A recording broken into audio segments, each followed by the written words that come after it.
Avatar Meher Baba Ki Jai. For the past 2 years, Baba has caught us up in a whirlwind of people sharing the most amazing treasures from their hearts. And out came 9 books. 9. 9. So first, of course, we want to thank Baba, beloved Baba. It was such a treat to do these books. And people think that it was just us who were helping Baba, but actually we had a third partner, which is our big elf, Candy. And Candy did the editing. Richard, for me, was the heart of the project, and I did most of the manual work on the computer and like that. So Candy, thank you so much. You're a wonderful elf. Just thank you. It was just wonderful working with you.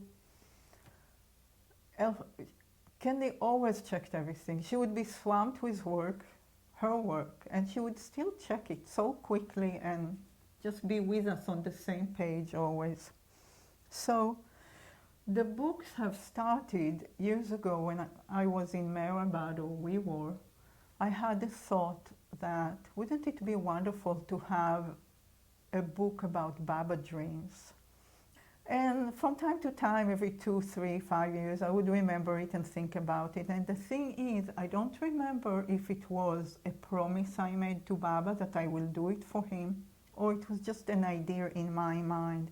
So when it came back again about 2, 3 years ago, I thought I'll go to the center and talk with Baba about it. And as we were driving by the barn, talking about it, Baba motioned like this, which for me, he symbolized the rainbow, but in this case it meant I want many Baba dream books, and it doesn't matter who makes them. And I thought, if it doesn't matter who does them, then I'll start. And then I don't know if I promised or not, it doesn't matter. And in the knitting, it was partnership with Baba, but Baba had the major shares. So whatever he wanted, we did. But with the books, it's more 100% Baba. It's all his, we just do the work. He gives the title, the deadline, the page number, everything comes directly from him. It's about saying yes, Baba. Baba gives an idea, you say yes, and then you sit back and see how he does everything.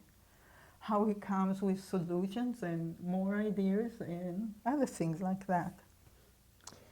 So the first book, which was called Meher Baba and Our Dreams, took only 1 month.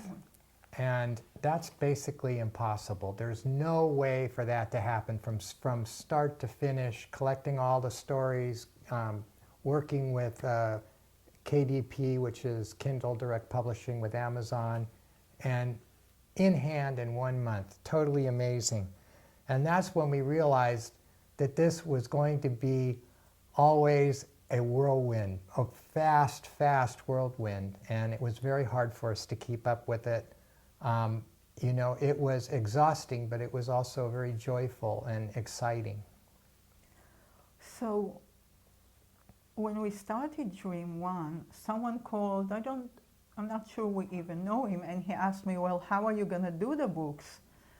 And I said, with my impatience, I didn't believe what came out of my mouth, like, where did that come from? But since I said it, I said, Baba, I give you my impatience to work, to get the work, whatever. And I never did such a thing before. I mean, we give our downsides to Baba, but I never before gave it to him for his use, to take advantage of it. And in his hands, it was gold. And the book was done in 1 month. And we published 12 books before. We know it's impossible. Everyone who ever published a book will tell you it can't be done in 1 month. 1 month is usually just my process with Amazon from when I have a book done to when I have it fully ordered and gone through all the proof stages. One dream I really liked in dream 1 was from Sally. It's actually a Mera's dream. Sally was in Merabad, and one morning she woke up at 4 and did a drawing of Baba. She thought it looked good, so she took it and showed it to Mera. And Mera said, yes, this morning between 4 and 5, I was dreaming that you were drawing Baba. And when I woke up, I said, Baba, yes, Sally should be drawing you. Now there is much more to the dream, but this is all I'll share here. And the dream books have artwork by Sally on the back. And you want to share about your dream, the Erwin Locke? Yeah. One of the dreams that I had, and we, you know, as we asked people and we asked ourselves about our dreams, lots and lots of things came up, sweet memories, and some of them got in the book and some of them people didn't want to share or whatever, but the process was just amazing for everybody involved. Anyway, so one morning I was sleeping, you know, just before I got up, and before the book. Yeah, and Baba whispered in my ear, Richard, do you want to know a secret? And I said, yes, Baba. And he said, oh, look in a certain book on a certain page. And I said, okay, Baba. So then I woke up, and that day we had he told duty. Me the dream, and I said, which book? And he said, I don't know the name, but I know where it is on the shelf in the library. Yeah. So we have duty as librarians at the Baba Library. So we went there that morning. My hand went right up and pulled out The Silent Master by Erwin Locke. And I don't know, it's page whatever. 32, I think. Yeah, something like that. And so I opened it up, and I'm just going to paraphrase it. Basically, Baba says, you think that everything is real when you're in a dream. And it's only after you wake up that you realize it was nothing. And so I felt like Baba was teasing me because I had a dream, and if it was nothing, why am I holding this book in my hand reading what it says? And then I felt Baba say, just read a little further. And the gist of that was, because you're not really awake. And that was the dream.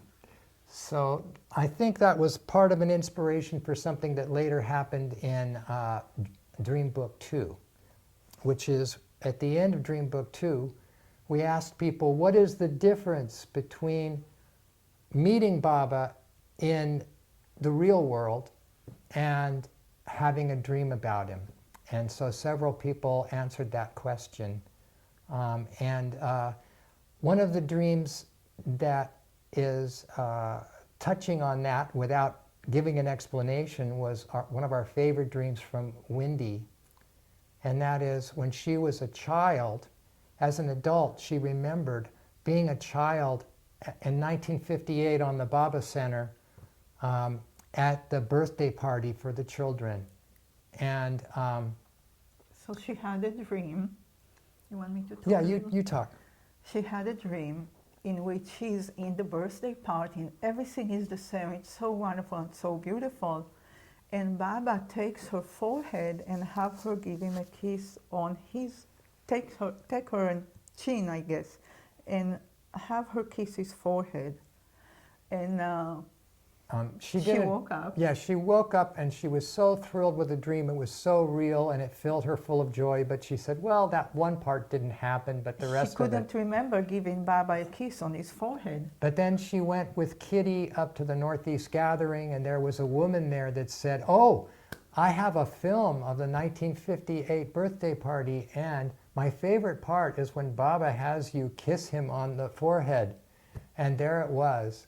So she sent us a photo of it. Yeah, actually it's a painting, I think, by her mother. I think the painting is in the book. Yeah, but anyway, so we were working on that, and we watched Baba videos at night, and we were watching Eternal Beloved. The Eternal Beloved video. One of my favorites. We watched it 100 times before.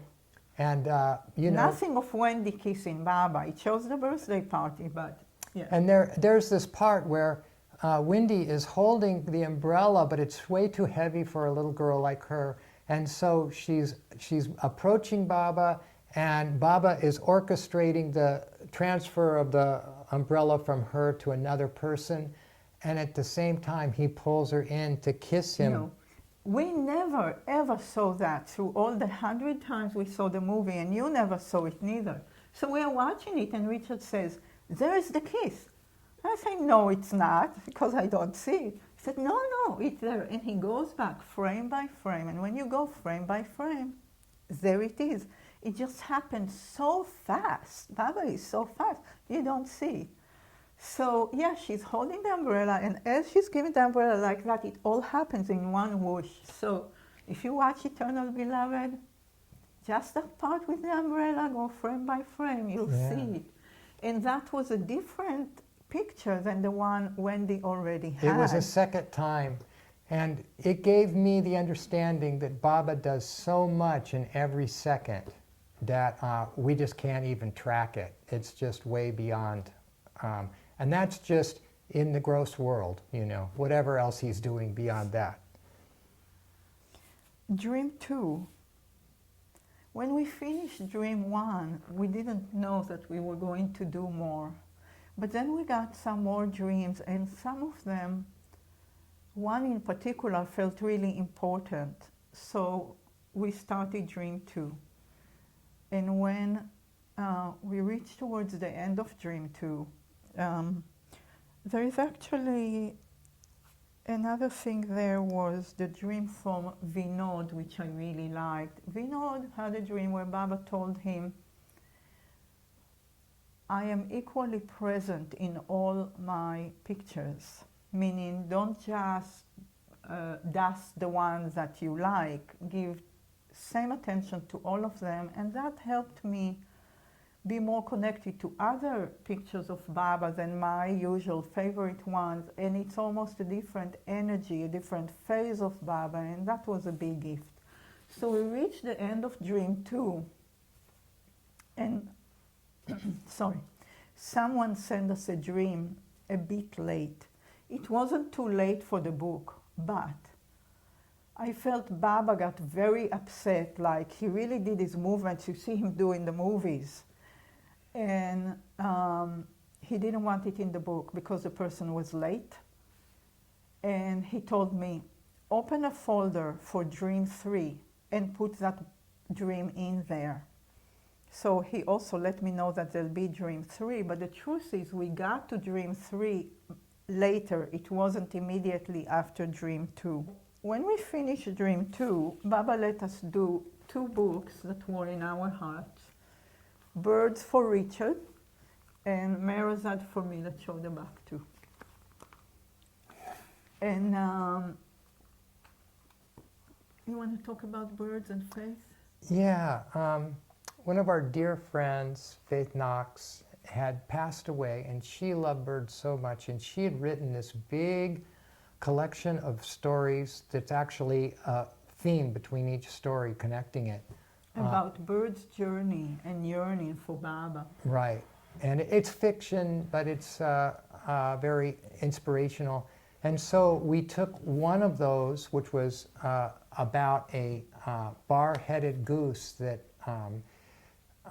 migrates over the Himalayas and coming to an awareness of Baba and coming to him.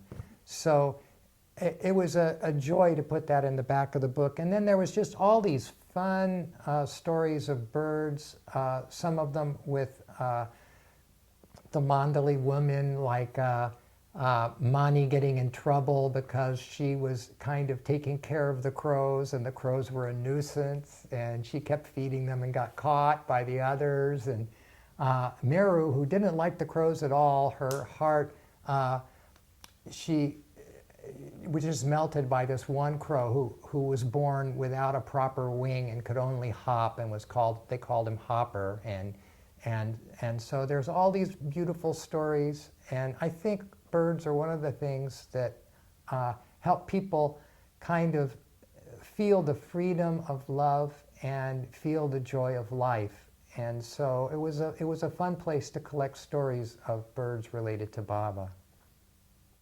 So apart from compiling the books, we were also participating.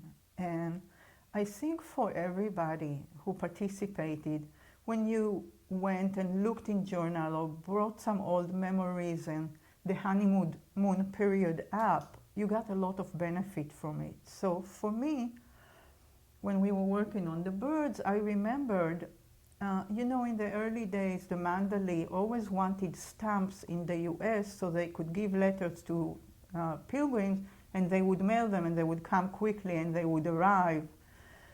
And so one time I saw this little writing paper, and it had a birdhouse and a little bird there, and I thought, oh, Goher would enjoy it for whatever reason, and I sent it to, I believe, Goher. And I got a thank you letter back. When we were working on the book, I thought, oh, I look for the letter and add the picture of that birdhouse and the bird.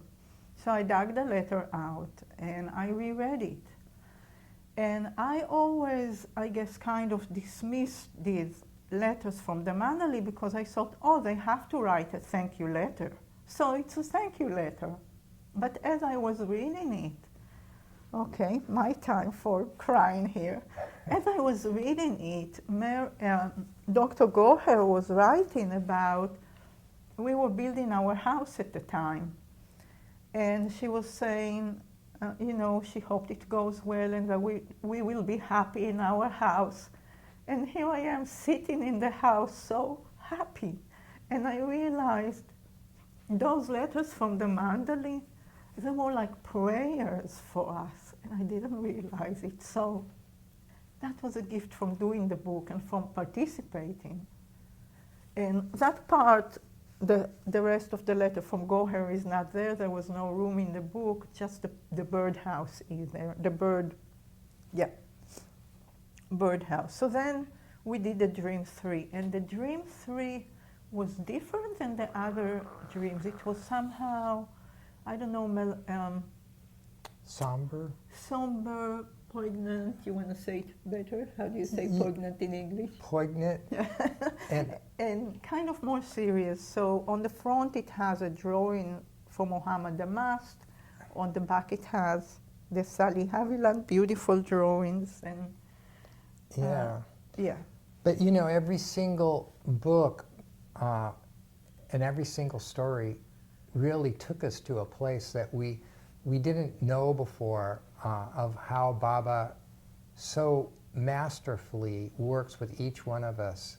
And each one is, you know, it's like we forget how important each one is. We can't hold it all at once. It's too much. So it's like going through the books for this talk. It's like, I can't believe we did this book. I can't believe these things are in here. I can't believe that Baba was so incredible with each one of these people, you know. But of course he was. But, you know, but it's very moving for us and very, you know, humbling and feeling so honored that he chose us with all our difficulties and everything to get this out and helped us get it out in a whirlwind fast. Yeah. And some of the people felt like, you know, my gosh, you know, you just called me yesterday and now you're saying its deadline is tomorrow or something, but that's the way it was. People would get upset with us. Yeah, that's the way it was with us too. So, you know. Yeah, we had a deadline from Baba, so, you know. So, yeah, I want to say again about Candy. Having Candy's help also gave us the courage to do it because we knew someone was doing the edits, and she was very good at doing very minimal edits, so to keep the voice of the speaker and like that. I have one more thing to say about the Mirazad is the place for me.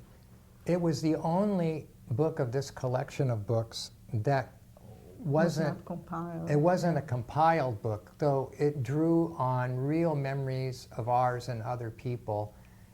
It was through the eyes of a fictitious character, a child who was going there and enjoying Mirazad. And you know, it's in the children's section of the Baba Library. It's got really big letters, so it's easy to read, and photographs, and it sort of brings that time for children to see, which I think was so special to so many of us, the times with the Mandali being there in Marizad.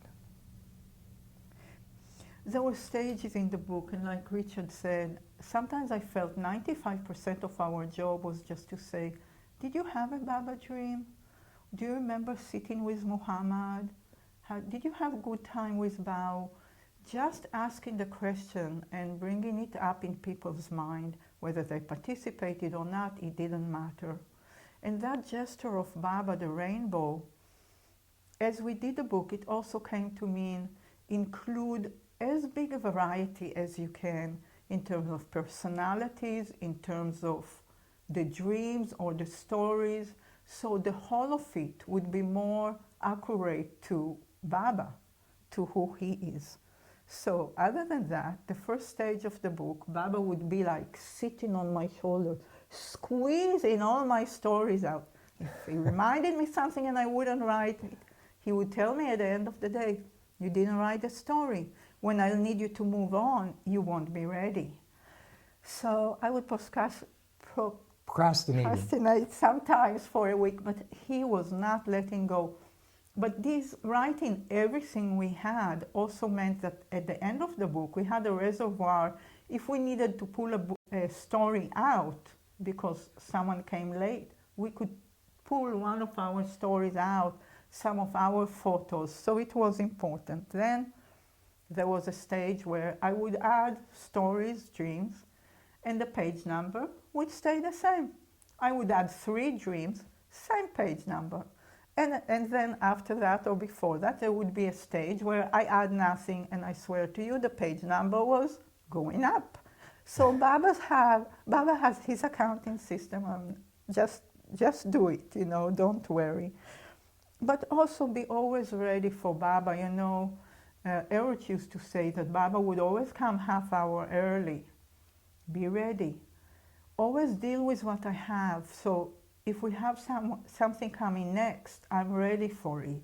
And that was a great lesson from Baba. And in the midst of this, we saw a YouTube with Arnavas. Baba was supposed to come for lunch at noon, and he came at 9 and asked, where's my food? You know. So it was important. Bao. Yeah, Bao, you know, we did spend time with Bao. Bao was important in my coming to Baba's story, but there's so many aspects of Bao. Now, the book she showed you is the proof copy. It has a gray line across it. Sherry confiscated all our books. We had to give them all the books for right now. Yeah. But anyway, we learned so much about who Bao was to different people, and some of the ones that, you know, like Jocko, who worked as his secretary. It was so delightful, the playfulness and the joy, and of course the horror of dealing with all the bureaucratic minutiae that they had to go through. It was just a lot of fun. And, you know, Bao really was someone who, you wanted to say about how he wanted to give so much of Baba's love. Like at the end of each talk, we would watch him give a talk in a YouTube here or there, and we remember from being at many of them that he wouldn't stop when it was stopping time, and he would try, and just you could see him just love him. Yeah, he just give everything he had. He loved you so much, and he would try to create that bridge. Yeah. But we didn't realize how much beforehand. Yeah. And of course, you know, I went to visit him. Do we both go together to visit him in the hospital? Yes. Yes, we did. And he was just, you know, having surgery, glowing in the bed. Just his big smile. We have a picture of him. And it's just amazing that he gave so much to Baba that the worldly stuff did not slow him down. He did things where his health was at risk over and over again to come and be with us here in the United States and other places. And, And we have a story about that. yeah. One story we don't have, Bao used to give names to people, and this person didn't like the name that was given to him. So he went to Bao. Bao nodded, said, okay, something like that, and never called him with that name again. But what I learned, what I got from that, was that Bao didn't let His personality or guilt stand in the way. He got it, moving on, doing the work for Baba. And that was quite amazing. And so, yeah. next book was? The next book was Trails, and we didn't know what that... What does it mean, Mayor Baba's Trail? Yeah, what does it mean? What is it about? Yeah, we didn't know what it meant. We had some idea that it meant going up the hill to his tomb, things that happened to people on the way to the tomb. But then, so Baba gave the title, and then that night we watched a YouTube of Mimi that you took. And part of that is going on Mount Fuji. Going up Mount Fuji and there was the with Marshall. There was the trail. Yeah. And then the next night we watched Dan Stone coming to Baba, and he got the epiphany of it when he was walking the approach road to Merazad. And that approach road to Merazad, anyway, it's just like... So Baba gave the two confirmation. Then and we realized that it's anywhere you are with Baba, any time, you know. So it became like a giant topic, you know. All of a sudden, from not thinking how to come up with a story to just like endless, including the whole world. Yeah. And whether Baba walked there physically or you walked and felt him with you was delightful. Yeah. And Brooklyn. Oh yeah. One of the things that happened in that book is that we got all on fire on finding out more about Baba and Brook Green Gardens. Where he walked, where he sat. Yes. So one of the surprising things we found out is that the women, in other words, Mara and Mani, and I'm not sure the other two. Who else was there at the time? In 52? In 52, went to Brook Green, and it's unclear as to whether Baba went with them or not. Anyway, a lot happened to set the scene for 56. In 56, when he went, Charmian Deuce was photographing, and she had to focus so tight on Baba to keep up with him, and everything was impossible. He would duck down an alleyway and come back with a glint in his eye like, you didn't keep up with me, did you? And it was a camera she had to crank. That was the technology at its height at that time. And when she finished, I guess a canister had 3 rolls. When she finished that, she would toss it over the heads of the people to someone with a bag who put it in the finished ones, and a new one was tossed back to her from another bag. And then she'd have to run, try to get ahead of Baba and film again. So in her shots, there's not enough context to find out where Baba does the finger games when he's sitting under a tree. And different people had very different ideas. Phyllis Frederick said it was a fruit tree, and other people thought it was a crepe myrtle. I think Charmian thought it was. But it's actually a dogwood. We could tell by very careful examination of the footage and looking at the bark, which is a joke that... Robin Salmon too. Yeah, I'll tell that. But it was one joke that Darwin Shaw told me is, how do you tell a dogwood by its bark? So we would look very carefully, and there's the bark, and we could tell what it was, but where are the dogwoods there? Yeah, we would go to Brooklyn and we would think, it's here, it's there. Every time we would think, oh, we got it, we would go and no, the fence in the background wasn't matching. The location, there wasn't enough place for Baba to sit. The curve of the path. Going back home, going again 2-3 days later. We know where it is, looking, no, and then we found Robin. Yeah. Robin Salmon, thank you. Robin Salmon is the person who is currently the one who has worked the longest there. And she actually met Elizabeth before getting that job. And that's a fun story. And it was a friend of hers who lived in Briar Cliff said, why don't you come and I'll show you this place. And so she went there and she just got some encouragement and stuff from Elizabeth, and that was that, you know. But anyway, we feel like Baba's fingerprints are all over how wonderful a career she had in helping pick all the statues and placing them and work on historical aspects there.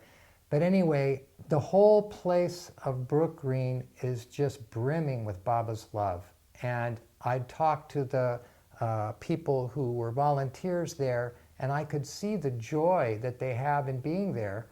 And I talked to one, and she said, yeah, this is my happy place. And I have a friend who calls it her church, you know. And that's the level of so many people who've never heard Meher Baba's name are receiving his love there.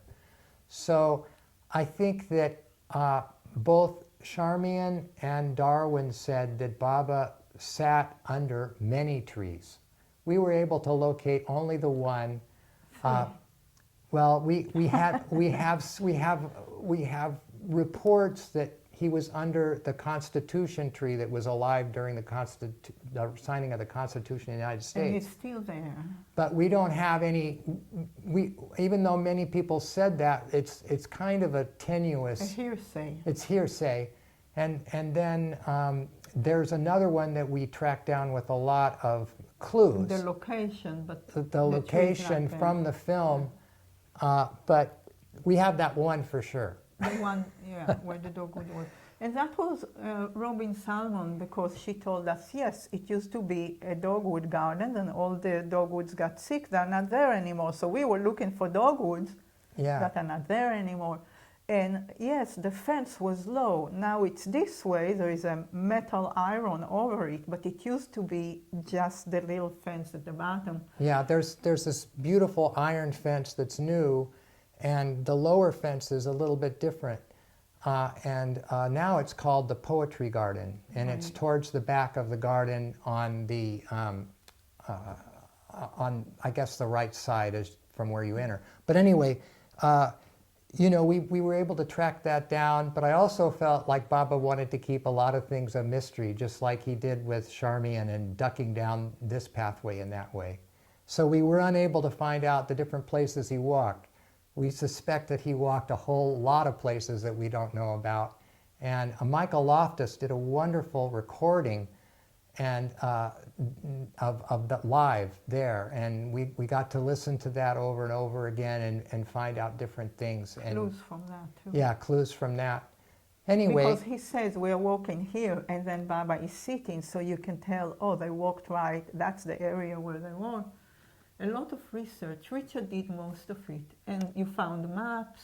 Yeah. It was all. You know, it was things like finding out what was the angle of the sun so we could tell where the shadows were indicating was northwest, east, and south, things like that. It was just very complicated. It was fun. And it was great, yeah. So, more about Brook Green. We were watching this movie by Charmian over and over and over. And all the time I'm watching it, I'm not looking at Baba, I'm looking at clues around it, like Richard said, the shadows, the statues.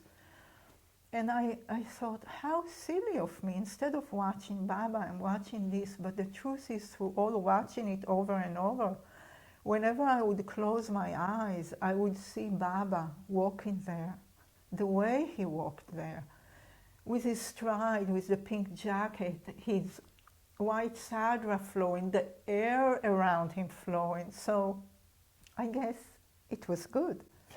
We were going to Brooklyn like 2-3 times a week, way too much for both of us. So we were very exhausted. And then, even before we finished the trail book, which is, this is it opened. It's the photo of the path to the hill, which I love it so much.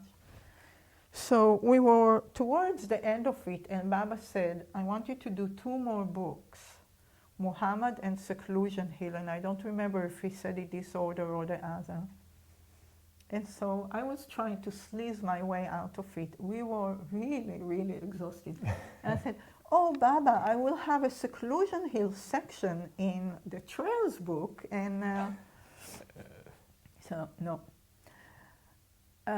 In the end, we had so much material for the Trail book that we had to cut the Seclusion Hill section out, put it in a Seclusion Hill book to be.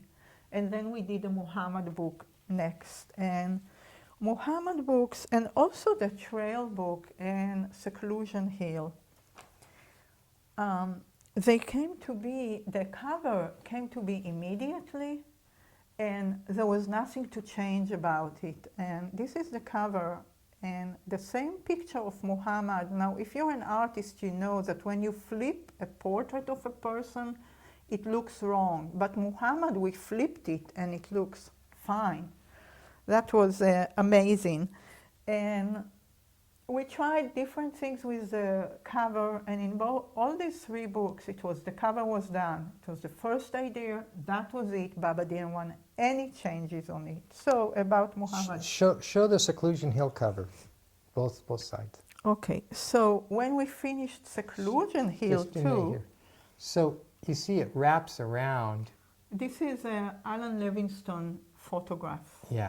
So then we started a book about Muhammad, and Muhammad book was done very quickly too, and we learned a lot about him. You want to say something? Yeah, I mean, you know, what to do with Muhammad, you go there and it's just such a different experience than one ever has in one's life. And so different people had completely different relationships with him. And we learned a little bit about how it was possible to really be with him. But of course now he's passed away and we've missed the opportunity, but we get to hear the stories.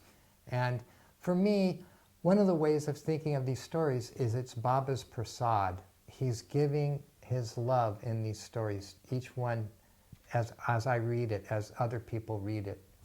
So I feel like even though I sat kind of dumbly beside him, I feel like more was happening than I understood at the time, and I get some kind of change in my heart about that time and about all the other people that spent time with him. Yeah, before doing the book, I was afraid of Muhammad. I spent a lot of time with him, but I was afraid of him. And then I realized, no, other people felt his love. Other people communicated with him through using their mind. It never dawned on me. I didn't know he could read minds. Anyway, I didn't know how much, like Bao, how much he helped us, how much he loved Baba, and in a way he put himself at Baba's service to help push us forward. That's what I feel now. And Baba prepped him to work with us and left him there for so many years. I learned that Muhammad was modest, that modesty was part of his thing. I know people think of him as the kissing bandit. It's not all about that. And there are 2 kissing stories in the book that I will let you read by yourself. Heather was tremendous help and tremendous support. Thank you, Heather.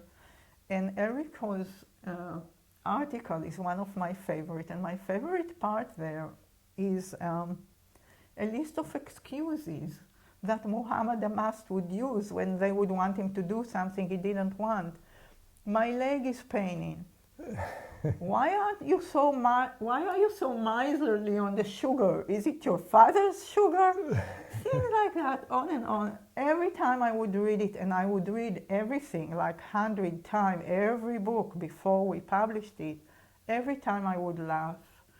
And I'll go back to Trails, something I forgot to say. So in the Trail book, we have 2 suicide stories. And at the time, I felt they were important, and I was hoping to find, and I did look and couldn't find, someone who will compile a book about it. I'm just not the right person to do it. And many of those who worked with me know I am not that gentle. And here you need to be really gentle. So if anybody hearing this wants to do a compiled book about suicides, if we can help, we will help you. We think it's very important because in the Trails book, we didn't have the room to write the whole story, the fullness of it. And you really need the room for that. And one of the suicide stories is actually a friend of mine. And the agony of that book was that I needed to listen to it and read it 100 times. Every time reliving that story. So that book was hard on me. So you talk about seclusion here while I write my tears. We can take a break too. Yeah, we had saved one of the dreams that was about Seclusion Hill and brought it into this book. And it was, listening to Merwan and Erich talk about the Sahabas in 1955 when Baba took a bunch of Easterners up and explained that Seclusion Hill, going up it was like the spiritual path, and he explained each part of it. And so many people had so many experiences there, a variety. It's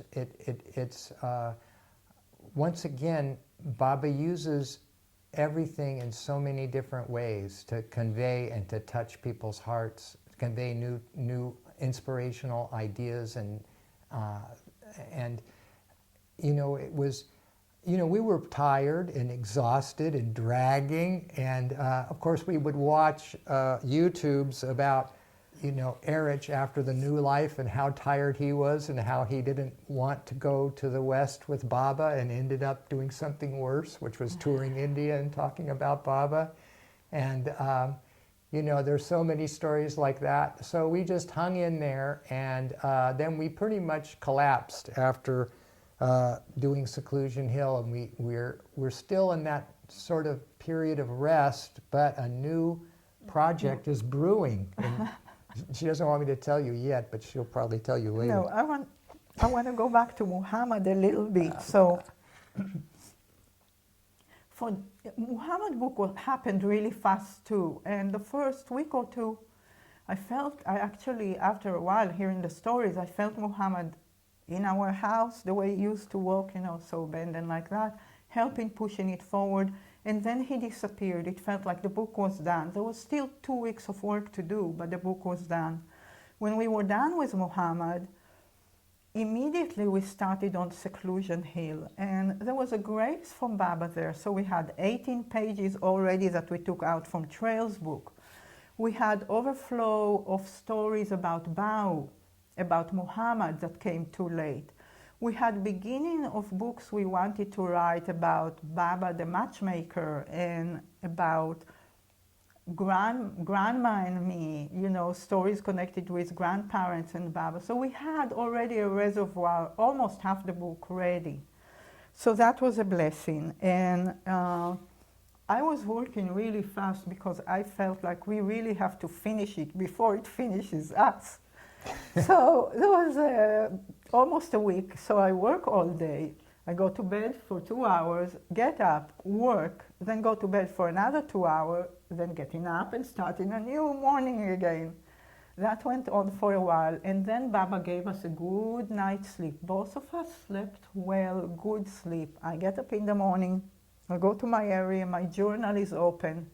And on my journal is the pack of cards, Baba cards that we drew, that we use to ask Baba questions when we need to be sure we understand him correctly and like that. So I knew that Baba wanted to talk, because I never leave the cards there. I always put them back in place. So Baba said, can you finish the book, that seclusion book, in 3 days? He either said in 3 days or by Sunday. This was Thursday.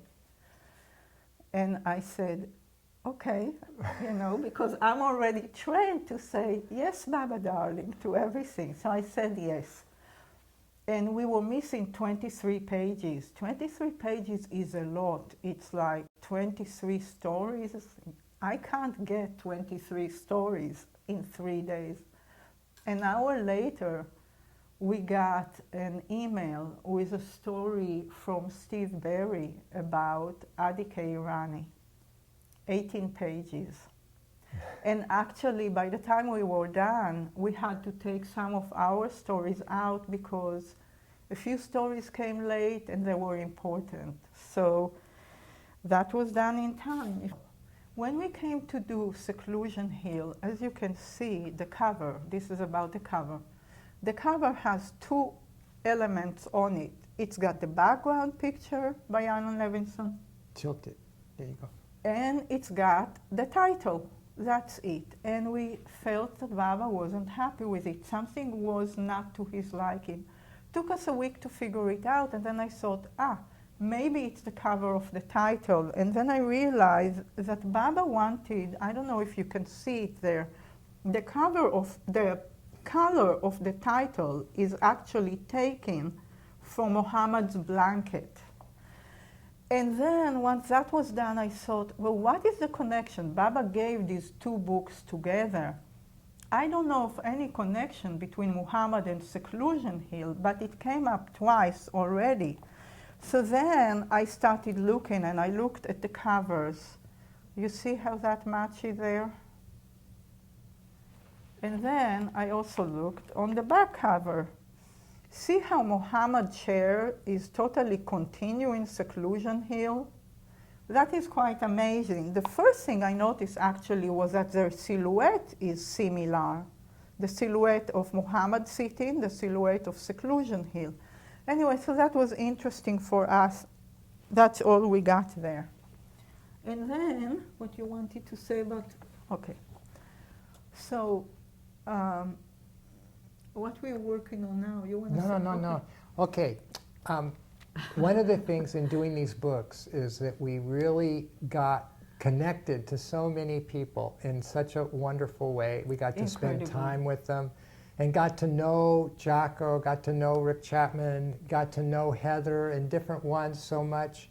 And, you know, doing the book about Muhammad, the first is the article by Errico, and it was so wonderful to get it out again because it's such a beautiful article, and then followed with an article by Heather. And so when Heather asked us to, if we would... We're just helping with it. Yeah, we're just sort of transcribing or helping to get on sacred ground in a book form, and that's our new project. And there is a reason why I couldn't say no to it. But first, about what Richard said, in a way, the compiled books are also a platform for artists and people, and books that we forgot about, like Arnavas in her book has amazing dreams, and we put it in and people say, oh yeah, I forgot about that book. So we were happy that we could be that way. So on Sacred Ground, for me, that title alone, you know how Eruch said in the 69 Darshan, it's 9 o'clock, you have kept your appointment with God. The expression on Sacred Ground is at that level for me. It hits my heart so strong because Mehrabad, Merazad, Kushra Quarters, the two hills, Seclusion and Mehrabad Hill, the ground there for me, it shimmers, it thunders with Baba, so on Sacred Ground. So I've been on Bob Aaron's case for 5-10 years, pestering him every time I felt I could go back to it and saying, please do it in book form too, so that if the internet goes up in flame or whatever, we'll have it. So when it came up, this is a project I could not say no to because it's so much in my heart on Sacred Ground, yeah. And funny enough, this is the Merazad book, I have a picture of the ground right there, you know, arriving to Merazad. This is like the rocks on the ground. I don't know if you can see it. Anyway, that's it for us, yeah. I think. there's so much to do, and I know that so many people like Robin are making these fabulous videos, which we watch every single night. And it And just, the enjoy. sharing of Baba, being a part of it in any way you can, and our part we are so grateful for. And people who've been there in the 70s, please, please, write it, YouTube it, share it, because you got to be there right after Baba left, and you spent so much time with the apostles, so to speak, you know. Just please share it. Anything else? No? And just, Baba, give us energy for the next project. Avatar, Dear Meher Baba Baba ki ki jai.